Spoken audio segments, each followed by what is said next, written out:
Sementara itu pemirsa, sebanyak 2 kg sabu yang telah berkekuatan hukum tetap dimusnahkan Satres Narkoba Polres Ogan Ilir dengan cara diblender dan dibuang ke saluran toilet.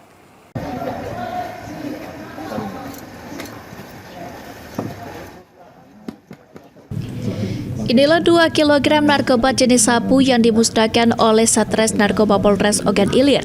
Sebelum dimusnahkan, barang haram tersebut terlebih dahulu diuji oleh tim laboratorium forensik Polda Sumatera Selatan untuk memastikan keasliannya.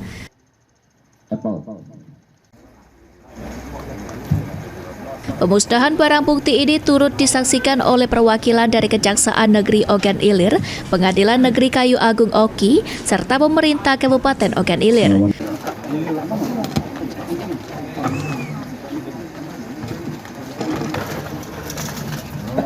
Wakil Kepala Polres Ogan Ilir Kompol Helmi Ardiansyah mengungkapkan selain sabu, turut dimusnahkan pula narkoba jenis ekstasi atau INEX.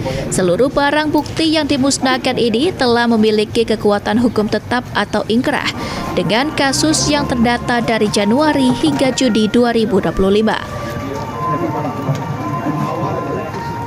Dalam kasus ini, polisi berhasil menangkap seorang tersangka berinisial RH, pria berusia 19 tahun asal Sungai Pinang yang berdomisili di Tanjung Sejaro, Indralaya, Kabupaten Ogan Ilir. Tersangka diketahui merupakan bagian dari jaringan narkoba internasional asal Malaysia. Selanjutnya untuk BB.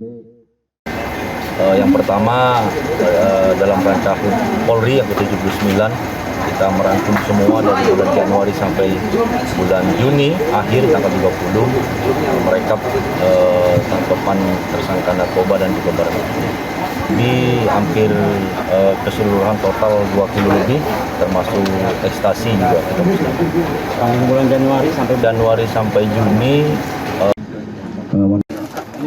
Ahmad Romawi, PAL TV.